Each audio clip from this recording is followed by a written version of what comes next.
บเบิ้ลกัมลูกอันไหนคะนี่เหรออุ้ยซองสีชมพูนี่เหรอคะใช่ค่ะอ๋อคัตเติ้ลบับเบิ้ลกัมค่ะแล้วมีอะไรอีกคะมีขนมช็อตแจ็ค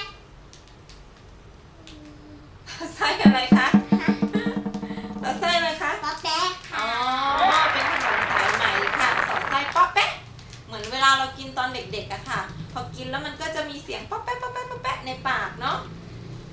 แล้วมันก็จะเปรี้ยวด้วยอ๋อมันจะเปรี้ยวด้วยเหรอคะแล้วไอ้บับเบิ้ลกัมเนี่ยมันต่างกับสายไหมธรรมดาไงคะมันเป็นยังไงทำไมถึงเรียกว่าบับเบิ้ลกัมอะลูกเนี่ยมันเป็นรูปแบบเนี้ยมันเป็นว่ามันอมยิ้มใช่เพราะว่ามันเป็นอะไรมันเป่าอะไรได้ด้วยเป่าลูกโป่งได้ด้วยเหมือนหมักฝรั่งอะค่ะเป็นสายไหมที่เป็นหมักฝรั่งด้วยอะถ้าอย่างนั้นเรามาแกะกันเลยดีไหมคะอันนี้คือเอาอันไหนก่อนอันนี้บับเบิ้ลกัมก่อนเนาะไม่เอาเอาอันนี้ก่อนดีกว่าเพราะว่าเดี๋ยวไว้เป่าลูกโป่งทีหลังเอานี้ก่อนแล้วลูกจะแกะไงคะแกะไงโอ้โหมีอุปกรณ์เตรียมพร้อมกรรไกรเอาเลยลุยแกะเองเลยนะแต่เด็กๆแกะโดยลำพังไม่ได้นะคะต้องมีผู้ปกครองด้วยนะคะโอเคไหมคะน้องดารินโอเคแม่มันไม่ขาดเนี่ยตัดลึกๆสิลูกตัดไปเลย นนไม่เป็นไรไม่เป็นไรค่ะถ้าน้องๆตัวเล็กๆเนี่ยตัดเองไม่ได้ก็ให้ผู้ปกครองผู้ใหญ่ช่วยตัดด้วยนะคะเพราะว่ายังตัดนิ้วไม่ได้เดี๋ยวไม่จะตัดนิ้วตัวเองใช่ไหมลูกไหนแม่ช่วยชิมออกมาแล้วเพื่อนๆจะเห็นไหมนะไหนดึงออกมาให้เพื่อนๆดูหน่อยนึงนะดึงออกมาให้เพื่อนๆดูเลยค่ะมาแม่ช่วย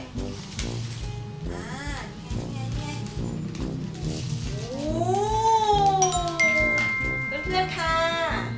เห็นไหมคะนี่หอมไหมลูกหอมมากเลย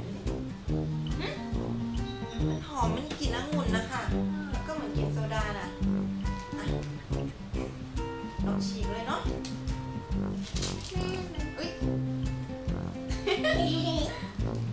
ดูสิมันก็เหมือนสายไหมอะค่ะเหมือนสายไหมบ้านเราเนี่ยจะเป็นปุยฝ้ายเนาะแต่เป็นสีออกสีม่วงๆอ่อนๆค่ะแล้วก็มันก็จะเป็นเหมือนเม็ดอะค่ะเม็ดใสๆเป็นเม็ดป๊อปแป๊ะนั่นแหละค่ะฝังอยู่ข้างในนะเป็นสีม่วงรสชาติเป็นไงบ้างคะน้องดารินอร่อยอะคะเปรี้ยวเปรี้ยวหวานถ้าฟังดีๆเนี่ยมันจะมีเสียงก๊อกแก๊กก๊อกแก๊กก๊อกแก๊กก๊อกแก๊กอยู่ในปากใช่ไหมลูกอร่อยมากเลยใช่ไหมคะอันนี้ก็เป็นของเมจินะคะเป็นขนมมาจากญี่ปุ่นค่ะได้ยินด้วยเหรอลูกเดี๋ยวแม่ขอชิมบ้างนะคะ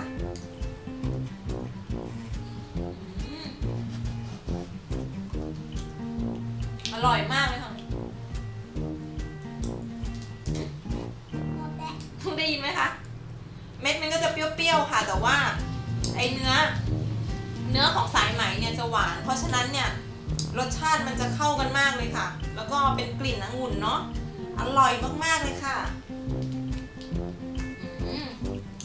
ต่อไปยังไม่กินมันนี่ก็ก่อนเขาตั้งบับเบิ้ลกัมเหรอลูก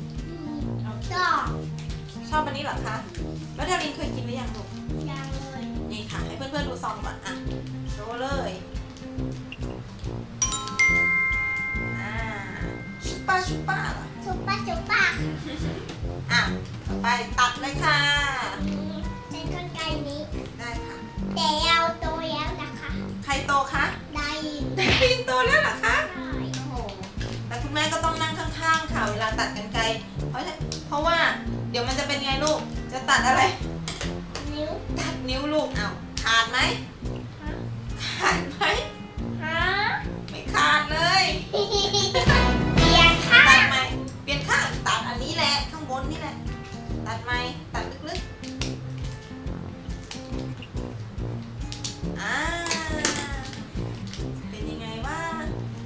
ก็ยังไม่เคยกินนะคะ นี่ น้องดารินเคยกินยังคะ หายางเลยค่ะ ไหนดูสิโอ้อุ้ยสวยอ่ะ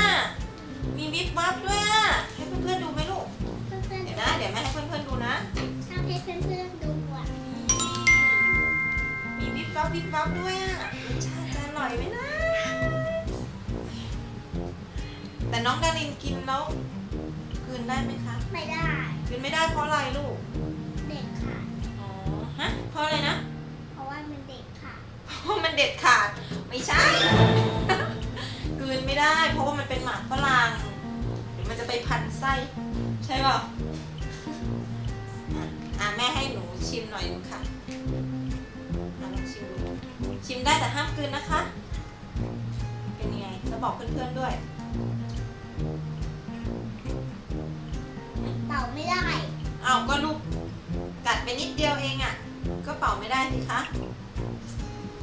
ชิมเลย แต่ว่าห้ามกลืนโอเคไหมลองเคี้ยวเลยค่ะ เดี๋ยวคุณแม่ขอชิมบ้างนะคะ สีชมพูแบบน่ากินมากเลยค่ะ แล้วก็แบบ มันนุ่มอ่ะ เนาะ หนูกลืนแล้ว ห้ามกลืนสิแค่หนูเอาออกมาแล้ว จ้าเดี๋ยวแม่ หนู จะชิม พูด นะ ผิดไง เอา พูดผิด เคี้ยวแล้วมันเป็นหมักฝรั่งจริงๆค่ะ เป็นกลิ่นเหมือนสตรอเบอรี่อะค่ะ หวาน อันนี้จะหวานอย่างเดียว อร่อยมากค่ะ กลืนแหละไม่กลืนแล้วไม่กลืน ให้แม่เป่าไหม แม่ลองฟังดูสิ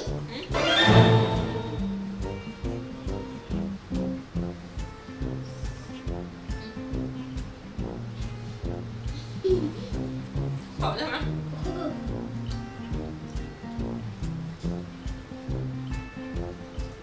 กินเข้าไปเลย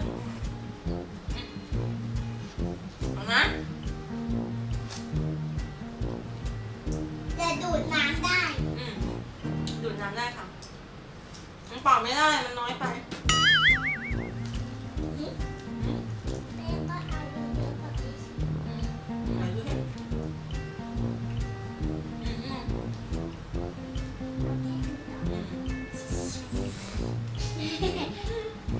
ไม่สามารถ อร่อยไหม อย่าเพื่อนๆอย่าเพื่อนๆดูดน้ำได้นะคะ มันอร่อยเหรอคะ ถ้าใครคนไหนสนใจก็เข้าไปสั่งตามอินเทอร์เน็ตอะค่ะ มีเยอะแยะมากมายเลยค่ะ หลายร้านเลย อร่อยไหมคะ อร่อยไหมลูก